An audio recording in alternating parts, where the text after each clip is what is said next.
ओम नमो भगवते वासुदेवाय। आप सभी का हमारे YouTube चैनल पर हार्दिक स्वागत है। आज शुक्रवार के दिन सुने माता अन्नपूर्णा वैभव लक्ष्मी माता की कथा। अन्नपूर्णे सदा पूर्णे शंकर प्राण वल्लभे ज्ञान वैराग्य सिद्ध्यर्थम भिक्षाम देहि च पार्वती। माता च पार्वती देवी पिता देवो महेश्वरा बांधवा शिव भक्ताश्च स्वदेशो भुवनत्रयम्। एक समय की बात है। काशी निवासी धनंजय की पत्नी का नाम सुलक्षणा था।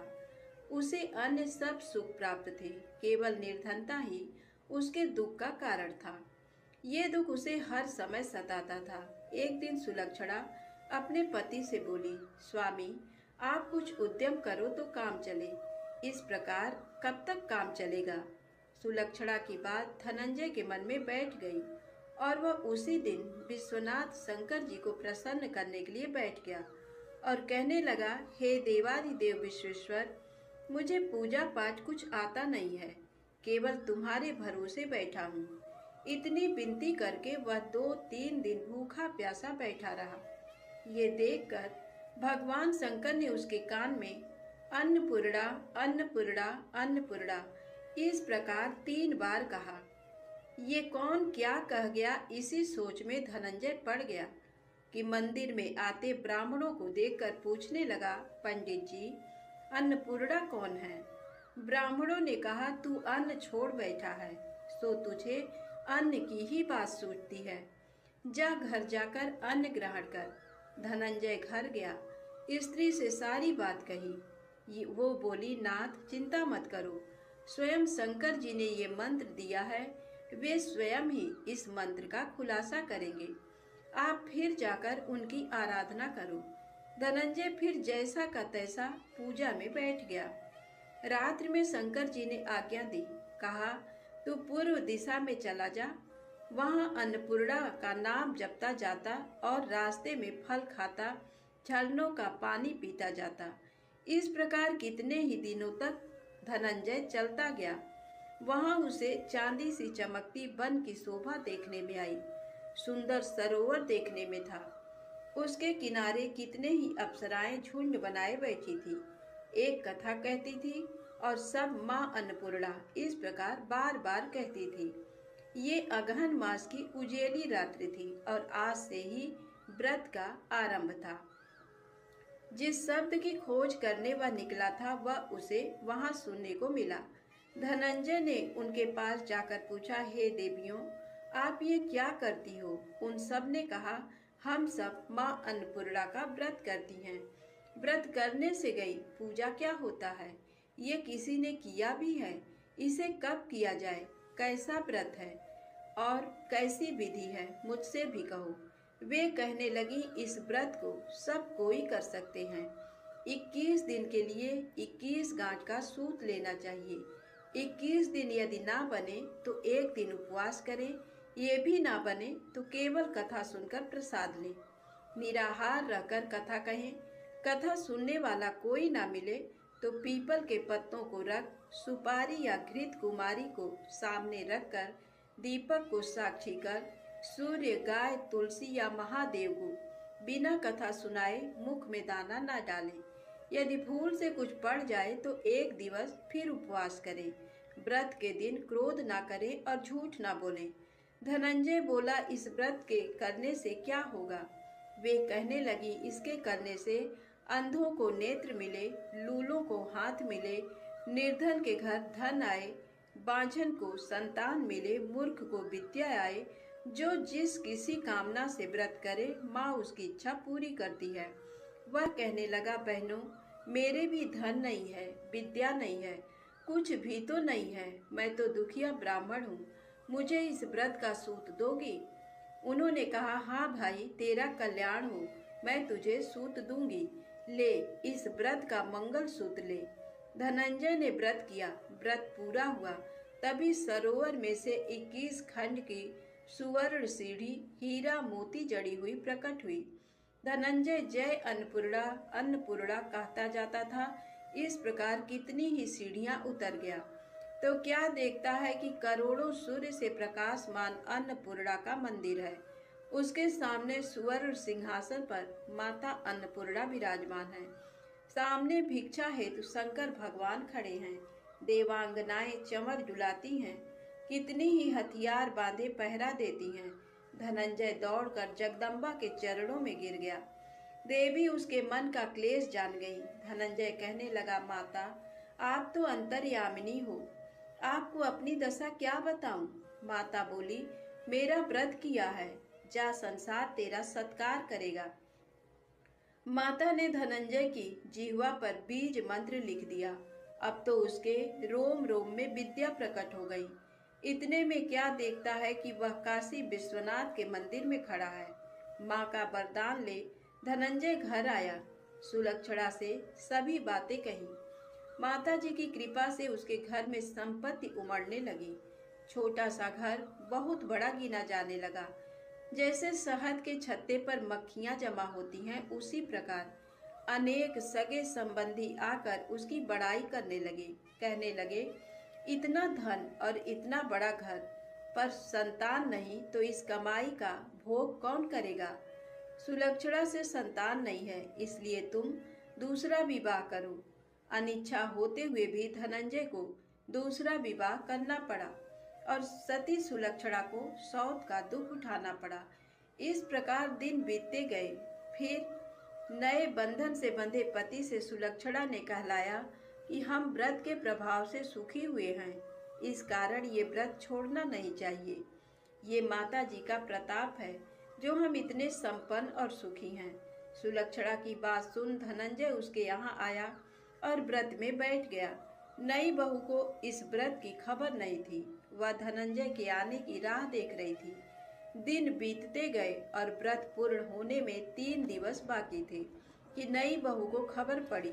उसके मन में ईर्ष्या की ज्वाला दहक रही थी। सुलक्षणा के घर आ पहुंची और उसने वहां भगदड़ मचा दी। वह धनंजय को अपने साथ ले गई। नए घर में धनंजय को थोड़ी देर के लिए निद्रा ने आ दबाया। इसी समय नई बहू ने उसका व्रत का सूत तोड़कर आग में फेंक दिया। अब तो माता जी का कोप जाग गया। घर में अकस्मात आग लग गई। सब कुछ जलकर खाक हो गया। सुलक्षणा जान गई और पति को फिर अपने घर ले आई। नई बहू रूठकर पिता के घर जा बैठी। पति को परमेश्वर मानने वाली सुलक्षणा बोली, नाथ, घबराना नहीं, माता जी की कृपा अलौकिक है। पुत्र कुपुत्र हो जाता है पर माता कुमाता नहीं होती। अब आप श्रद्धा और भक्ति से आराधना शुरू करो, वे जाकर हमारा कल्याण करेंगी। धनंजय फिर माता के पीछे पड़ गया। फिर वहीं सरोवर सीढ़ी प्रकट हुई, उसमें माँ अन्नपूर्णा कहकर वह उतर गया। वहां जा माता जी के चरणों में बंदन रुदन करने लगा। माता प्रसन्न हो बोली, ये मेरी स्वर्ण की मूर्ति ले, उसकी पूजा करना, तू फिर सुखी हो जाएगा। जा, तुझे मेरा आशीर्वाद है। तेरी स्त्री सुलक्षणा ने श्रद्धा से मेरा व्रत किया है, उसे मैंने पुत्र दिया है। धनंजय ने आंखें खोली तो खुद को काशी विश्वनाथ के मंदिर में खड़ा पाया। वहां से फिर उसी प्रकार घर को आया। इधर सुलक्षणा के दिन चढ़े और महीने पूरे होते ही पुत्र का जन्म हुआ। गांव में आश्चर्य की लहर दौड़ गई। मानता आने लगा। इस प्रकार उसी गांव के निसंतान सेठ के पुत्र होने पर उसने माता अन्नपूर्णा का मंदिर बनवा दिया। उसमें माता जी धूमधाम से पधारी, यज्ञ किया और धनंजय को मंदिर के आचार्य का पद दे दिया। जीविका के लिए मंदिर की दक्षिणा और रहने के लिए बड़ा सुंदर सा भवन दिया। धनंजय स्त्री पुत्र सहित वहां रहने लगा। माता जी की चढ़ावे में भरपूर आमदनी होने लगी। उधर नई बहू के पिता के घर डाका पड़ा, सब लूट गया। वे भीख मांगकर पेट भरने लगे। सुलक्षणा ने ये सुना तो उन्हें बुला भेजा, अलग घर में रख लिया और उनके अन्न वस्त्र का प्रबंध कर दिया। धनंजय, सुलक्षणा और उसका पुत्र माता जी की कृपा से आनंद से रहने लगे। माता जी ने जैसे इनके भंडार भरे वैसे सबके भंडार भरे।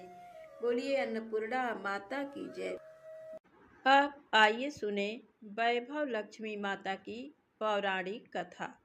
धन के लिए माँ लक्ष्मी की पूजा का विधान है। लेकिन माँ लक्ष्मी के वैभव लक्ष्मी स्वरूप की पूजा का विशेष महत्व माना गया है। ये व्रत शुक्रवार के दिन रखा जाता है। ये व्रत स्त्री ही नहीं बल्कि पुरुष भी रख सकते हैं। इस व्रत से प्रति की सभी मनोकामनाएं पूरी होती हैं, सुख समृद्धि और सौभाग्य में वृद्धि होती है। आइए जानते हैं माता महालक्ष्मी की पौराणिक व्रत कथा। किसी शहर में लाखों लोग रहते थे। सभी अपने अपने कामों में व्यस्त रहते थे। किसी को किसी की परवाह नहीं थी। भजन कीर्तन भक्तिभाव दया माया परोपकार जैसे संस्कार कम हो गए। शहर में बुराइयां बढ़ गई थी। शराब जुआ रेस व्यभिचार चोरी डकैती वगैरह बहुत से गुनाह शहर में होते थे। इनके बावजूद शहर में कुछ अच्छे लोग भी रहते थे। ऐसे ही लोगों में शीला और उनके पति की गृहस्थी मानी जाती थी। शीला धार्मिक प्रवृत्ति की और संतोषी स्वभाव वाली थी। उनका पति भी विवेकी और सुशील था। शीला और उसका पति कभी किसी की बुराई नहीं करते थे और प्रभु भजन में अच्छी तरह समय व्यतीत कर रहे थे। शहर के लोग उनकी गृहस्थी की सराहना करते थे। देखते ही देखते समय बदल गया। शीला का पति बुरे लोगों से दोस्ती कर बैठा। अब वह जल्द से जल्द करोड़पति बनने का ख्वाब देखने लगा, इसलिए वह गलत रास्ते पर चल पड़ा। उसकी हालत रास्ते पर भटकते भिखारी जैसी हो गई थी। शराब जुआ रेस चरस गांजा वगैरह बुरी आदतों में शीला का पति भी फंस गया। दोस्तों के साथ उसे भी शराब की आदत हो गई। इस प्रकार उसने अपना सब कुछ रेस जुए में गंवा दिया। शीला को पति के बर्ताव से बहुत दुख हुआ, किंतु वह भगवान पर भरोसा कर सब कुछ सहने लगी। वह अपना अधिकांश समय प्रभु भक्ति में बिताने लगी। अचानक एक दिन दोपहर को उनके द्वार पर किसी ने दस्तक दी। शीला ने द्वार खोला तो देखा कि एक मांझी खड़ी थी। उसके चेहरे पर अलौकिक तेज निखर रहा था। उनकी आंखों में से मानो अमृत बह रहा था। उसका भव्य चेहरा करुणा और प्यार से छलक रहा था।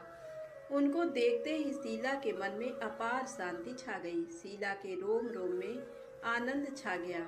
शीला उस माँ जी को आदर के साथ घर में ले आई। घर में बिठाने के लिए कुछ भी नहीं था, अतः शीला ने सकुचाकर एक फटी हुई चद्दर पर उसको बिठाया। माँ जी बोली, क्यों शीला, मुझे पहचाना नहीं? हर शुक्रवार को लक्ष्मी जी के मंदिर में भजन कीर्तन के समय मैं भी वहाँ आती हूँ। इसके बावजूद शीला कुछ समझ नहीं पा रही थी। फिर माँ जी बोली, तुम बहुत दिनों से मंदिर नहीं आई, अतः मैं तुम्हें देखने चली आई। माँ जी के प्रति प्रेम भरे शब्दों से शीला का हृदय पिघल गया। उसकी आंखों में आंसू आ गए और वह बिलख बिलख कर रोने लगी। माँ जी ने कहा, बेटी, सुख और दुख तो धूप और छांव जैसे होते हैं। धैर्य रखो बेटी, मुझे तेरी सारी परेशानी बता। माँ जी के व्यवहार से शीला को काफी सब्र मिला और सुख की आस में उसने माँ जी को अपनी सारी कहानी कह सुनाई। कहानी सुनकर माँ जी ने कहा, कर्म की गति न्यारी होती है।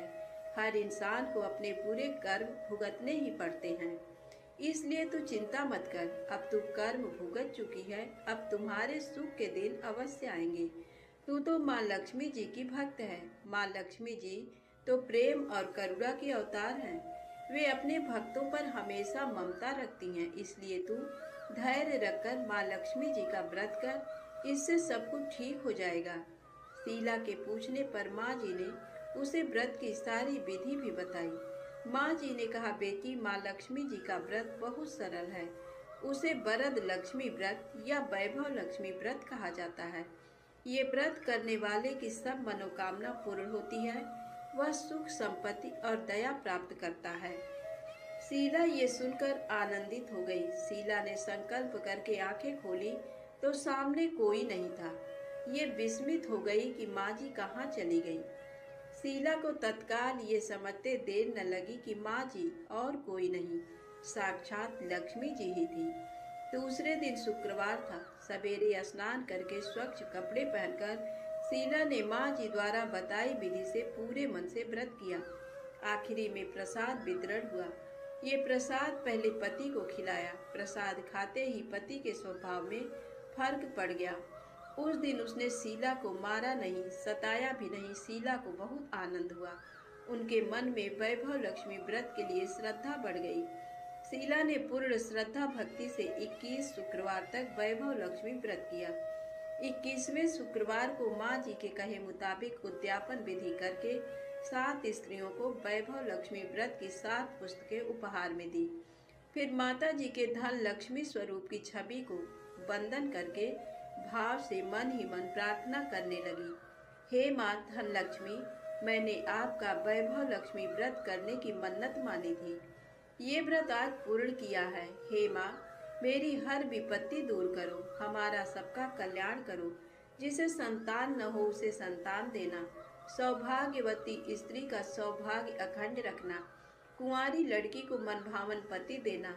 जो आपका ये चमत्कारी वैभव लक्ष्मी व्रत करे उनकी सब विपत्ति दूर करना, सभी को सुखी करना। हे माँ, आपकी महिमा अपार है। ऐसा बोलकर लक्ष्मी जी के धन लक्ष्मी स्वरूप की छवि को प्रणाम किया।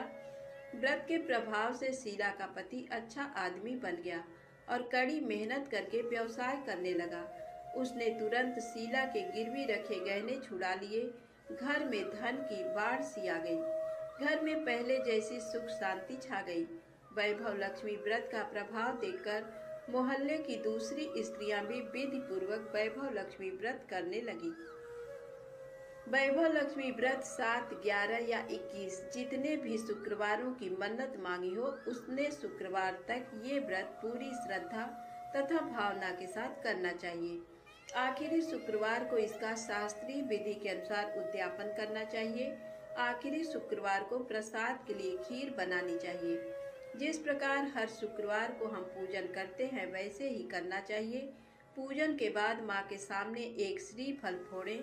फिर कम से कम 7 कुमारी कन्याओं या सौभाग्यशाली स्त्रियों को कुमकुम का तिलक लगाकर माँ वैभव लक्ष्मी व्रत कथा की पुस्तक की एक एक प्रति उपहार में देनी चाहिए और सबको खीर का प्रसाद देना चाहिए।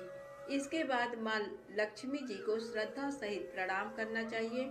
फिर माता जी के धन लक्ष्मी स्वरूप की छवि को वंदन करके भाव से मन ही मन प्रार्थना करें। हे माँ धन लक्ष्मी, मैंने आपका वैभव लक्ष्मी व्रत करने की मन्नत मांगी थी। ये व्रत आज पूर्ण किया है। हे माँ, हमारी जो मनोकामना हो अपने मन में बोलें।